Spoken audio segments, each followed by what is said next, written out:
نحمده ونصلي على رسوله الكريم اما بعد فاعوذ بالله من الشيطان الرجيم بسم الله الرحمن الرحيم رب اشرح لي صدري ويسر لي امري واحلل عقدة من لساني يفقهوا قولي۔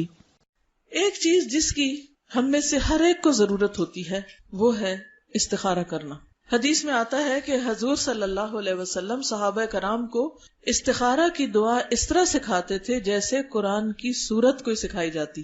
قرآن مجید کی سورت سیکھنا کیوں ضروری ہے؟ کیونکہ اس کے بغیر نماز ہی نہیں ہوتی۔ آپ نماز میں سورت فاتحہ نہ پڑھیں تو نماز ہی نہیں، اور سورت فاتحہ کے بعد کوئی اور سورت نہیں ساتھ لگائیں تو آپ کی نماز نہیں ہوگی، اور نماز نہیں تو دین ہی نہیں۔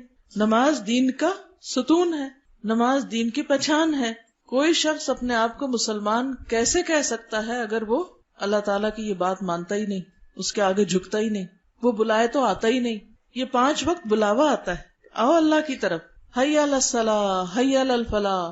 کتنی مسجدیں پکار رہی ہوتی، آؤ نماز کی طرف، آؤ کامیابی کی طرف۔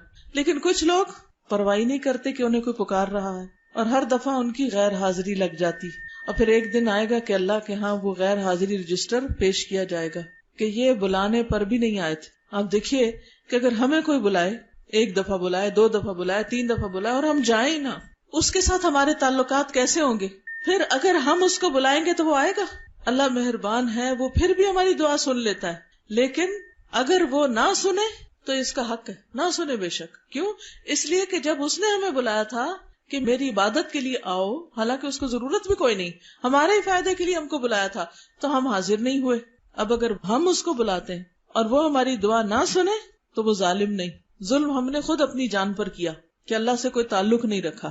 تو بہرحال ہم سب کے لیے لازم ہے کہ ہم اللہ تعالیٰ کی طرف رجوع کریں، خوشی میں بھی غمی میں بھی اللہ کو پکاریں۔ بات صرف اتنی ہے کہ ہم عام طور پر صرف غم کی حالت میں، دکھ کی حالت میں، مشکل میں، فکر مندی کے وقت اللہ کو پکارتے ہیں، لیکن جب اچھے حالات ہوتے ہیں تو اللہ کو بھول جاتے ہیں۔ جو 4 نمازیں پڑھتے ہیں تو وہ بھی چھوڑ بیٹھتے ہیں۔ کوئی شادی ہو، کوئی فنکشن ہو، پارٹی ہو، پکنک ہو، کتنے لوگ نماز پڑھتے ہیں؟ خوشی کے موقعوں پر عموماً لوگ ایسی مستی میں آتے ہیں کہ نماز چھوڑ دیتے ہیں، حالانکہ وہ تو نہ خوشی میں معاف ہے نہ غمی میں معاف ہے، تکلیف میں پھر اللہ کی طرف کچھ نہ کچھ رجوع کر ہی لیتے ہیں۔ تو بہرحال بات ہو رہی تھی استخارے کی۔ بہت سے لوگ استخارے کے معاملے میں غلط فہمی کا شکار ہیں۔ ان کو یہ نہیں پتا کہ استخارہ ہے کیا چیز، صرف سنی سنائی پر عمل کر رہے ہوتے ہیں۔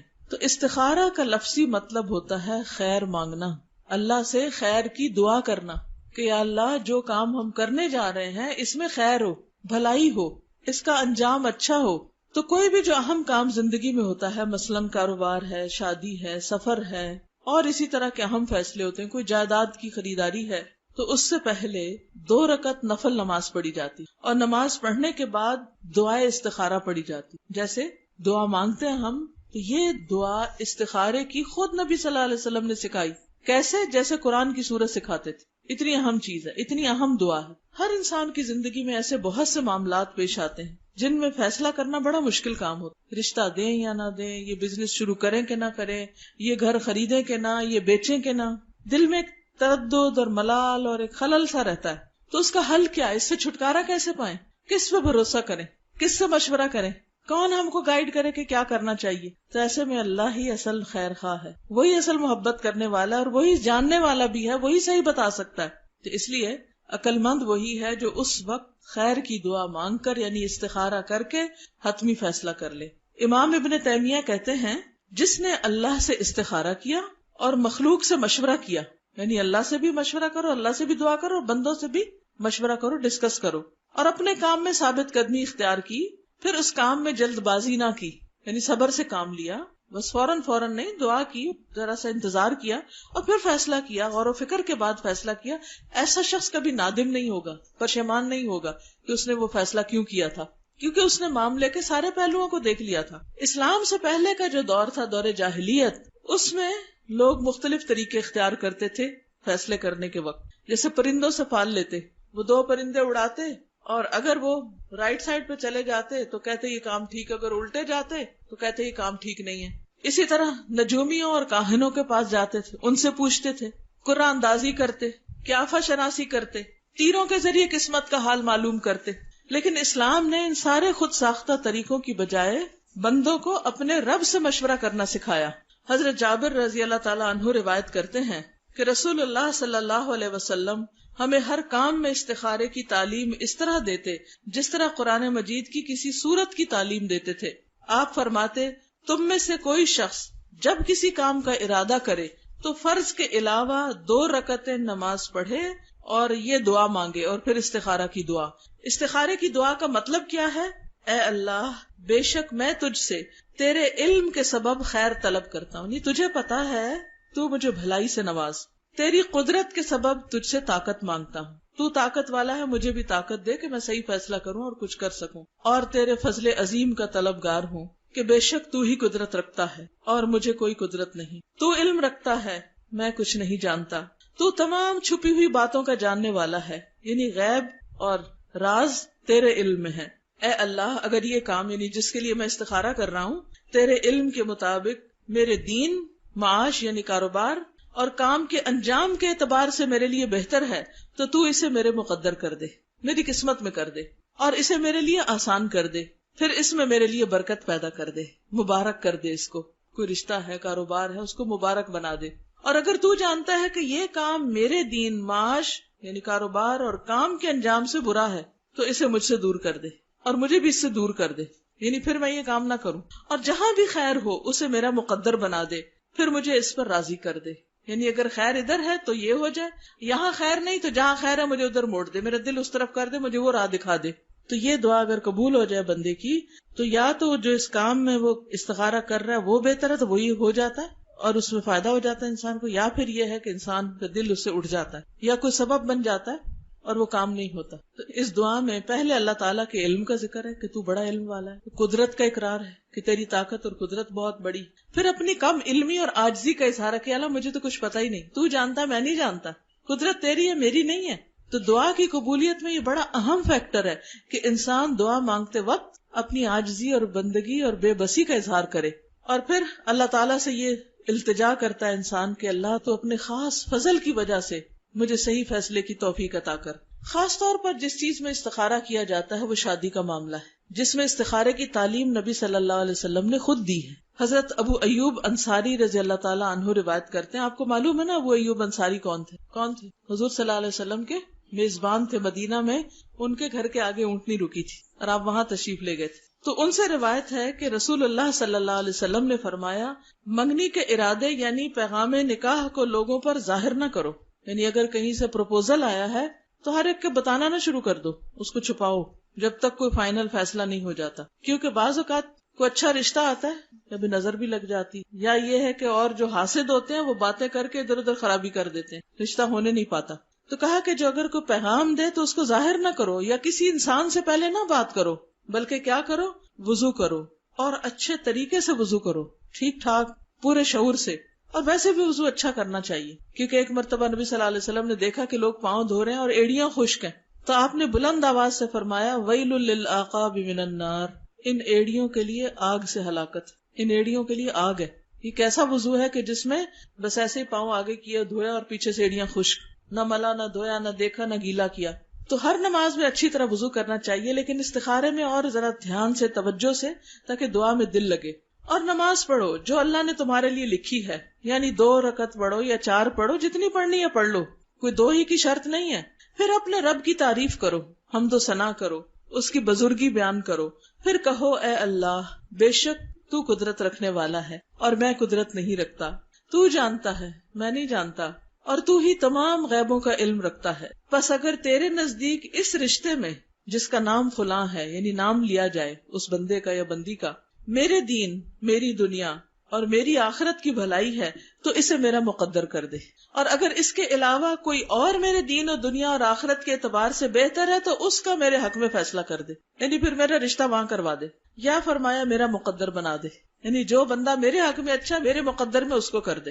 کتنی اچھی دعا ہے، ہر دفعہ نفل پڑھے انسان، اور ہر دفعہ ایسی دعا جو رشتہ آیا اگر وہ نہ بھی ہو تو انسان کو ملال نہیں ہوتا کہ اللہ نے کوئی اور بہتر مقدر میں رکھا ہوگا، کیونکہ ہم اچھے کی دعا مانگ رہے ہیں، اور ہر چیز کا ایک وقت ہوتا ہے، اپنے وقت پر آ کر وہ چیز ہو جاتی ہے، ہم جلدی مچاتے ہیں کہ جلدی ہو جائے۔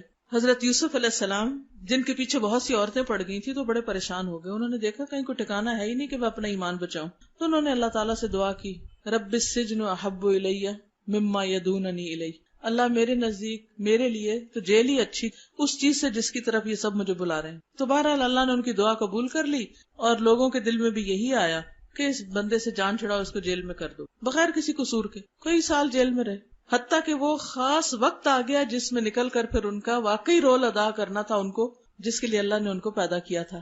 اب آپ دیکھیے کہ اگر وہ 6 مہینے بعد باہر آ جاتے یا سال بعد باہر آتے، کیا کرتے؟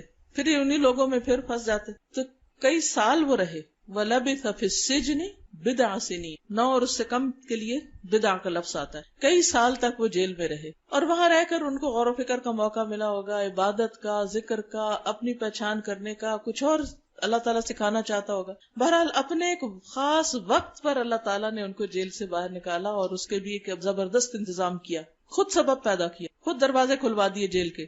تو اس سے یہ پتہ چلتا ہے کہ اگر کسی کام میں دیر ہو رہی ہے، مثلا لڑکی کی شادی میں دیر ہو رہی ہے یا لڑکے کی شادی میں دیر ہو رہی ہے، تو اس کے پیچھے کوئی اللہ کی حکمت ہوگی، کوئی وجہ ہوگی. کیا پتا آپ جلدی کریں اور دوسرے دن بچی گھر آئی بیٹھی یا کوئی اور ایسی پریشانی لگ جائے. تو اس لیے جلدی نہ مچائیں. اسی طرح ایک اور روایت میں آتا ہے، حضرت انس سے روایت ہے کہ جب حضرت زینب کی عدت پوری ہوئی، زید رضی اللہ تعالیٰ عنہ کے ساتھ نکاح ہوا تھا نا، اور رسول اللہ صلی اللہ علیہ وسلم نے حضرت زید سے کہا کہ جا کر زینب کے پاس میرا ذکر کرو، کیونکہ اللہ تعالیٰ کا حکم تھا کہ اب آپ شادی کریں گے. حضرت زید فرماتے ہیں کہ میں نے جا کر کہا، اے زینب خوش ہو جاؤ، مبارک ہو، مجھے رسول اللہ صلی اللہ علیہ وسلم نے تمہارے پاس بھیجا ہے، وہ تمہارا ذکر کرتے ہیں. اس سے ایک بات یہ بھی آپ دیکھیں کہ صحابہ کا مقام کتنا بڑا تھا، ان کا اخلاق کتنا بلند تھا. یہ وہی شخص ہیں جنہوں نے طلاق دی تھی حضرت زینب کو، نبی صلی اللہ علیہ وسلم انہی کے ذریعے میسج بھیج رہے ہیں. آج تو اگر کسی کو پتا چلے تو وہ وہی ختم کروا دے اور 10 الزام لگا دے. بہرحال زینب خوش ہو جاؤ، مجھے رسول اللہ صلی اللہ علیہ وسلم نے تمہارے پاس بھیجا ہے، وہ تمہارا ذکر کر رہے ہیں، یعنی نکاح کے لیے. تو زینب بولی، میں کچھ فیصلہ نہیں کروں گی یہاں تک کہ میں اپنے رب سے مشورہ کروں. جیسے اوپر کی حدیث میں تھا نا، کسی سے ذکر نہ کرو جب تک استخارہ نہ کرو، کسی بندے سے بھی مشورہ نہ کرو. ہم سارے جہان میں عام کر دیتے ہیں، پھر خیال آتا ہے اچھا بات پکی کرنے سے پہلے استخارہ بھی کر لیتے ہیں، یا کئی لوگ تو پکی کرنے کے بعد استخارہ کر رہے ہوتے ہیں. تو اب یہ زبان ہے، یہ کیا ہے؟ ایک دفعہ ہاں پھر نہ، پھر ہاں، کھیل بنا لیا ہم نے شادی کو بھی. تو بہرحال یہ کہہ کر وہ نماز کے لیے کھڑی ہوگی، فوراً استخارے میں کھڑی ہوگی. حالانکہ پیغام کس کا آیا تھا؟ اللہ کے رسول صلی اللہ علیہ وسلم کا. کیا اس میں بھی کوئی خرابی ہو سکتی تھی؟ بعض اوقات ہم کہتے ہیں لو آبویس ہے، اتنا اچھا لڑکا ہے، اب اس کا کیا استخارہ کرنا، یہ اتنی نیک لڑکی ہے، کیا استخارہ کرنا؟ نہیں، پھر بھی کرو. حضرت زینب حضور صلی اللہ علیہ وسلم کے رشتے پہ استخارہ کر رہی ہیں، اور جواب کیا آیا؟ اور قرآن نازل ہوا. پھر رسول اللہ صلی اللہ علیہ وسلم بغیر اجازت طلب کیے تشریف لے آئے، کیونکہ اللہ نے نکاح آسمان پہ کرا دیا تھا اور آپ تشریف لے آئے.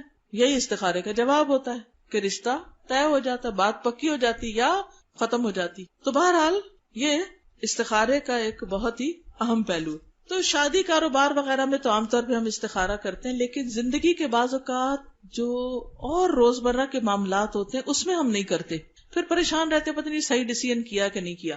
اس میں بھی کر لینا چاہیے. مثلا صحابہ کرام کا طریقہ یہ تھا کہ ہر اہم کام میں استخارہ کرتے تھے. جب رسول اللہ صلی اللہ علیہ وسلم کی وفات کے بعد آپ کو دفن کرنے کا مرحلہ آیا، یعنی آپ فوت ہو گئے اور آپ کو کفن وغیرہ پہنا دیا گیا، تو یہ تھا کہ آپ کی قبر کس طرح کی ہو، بغلی ہو یا شق ہو، سیدھی ہو. اب کوئی ڈیسائیڈ نہیں کر پا رہا تھا کیونکہ کوئی سمجھ نہیں آ رہی، کوئی تعلیم مل نہیں رہی تھی کہ زیادہ بہتر کیا ہے. تو انہوں نے اس پر استخارہ کیا کہ ان میں سے زیادہ بہتر کیا ہے. بعض اوقات ایسا ہوتا ہے نا، 2 چیزیں آپ کے سامنے ہوتی، تو آپ کہتے ہیں یہ رشتہ بہتر ہے یا یہ بہتر ہے، یہاں جانا بہتر ہے یا یہاں جانا بہتر ہے. تو اسی طرح انہوں نے بھی اس پہ استخارہ کیا. اور کیا ہوا؟ حضرت انس بن مالک کہتے ہیں کہ میں اس وقت مدینہ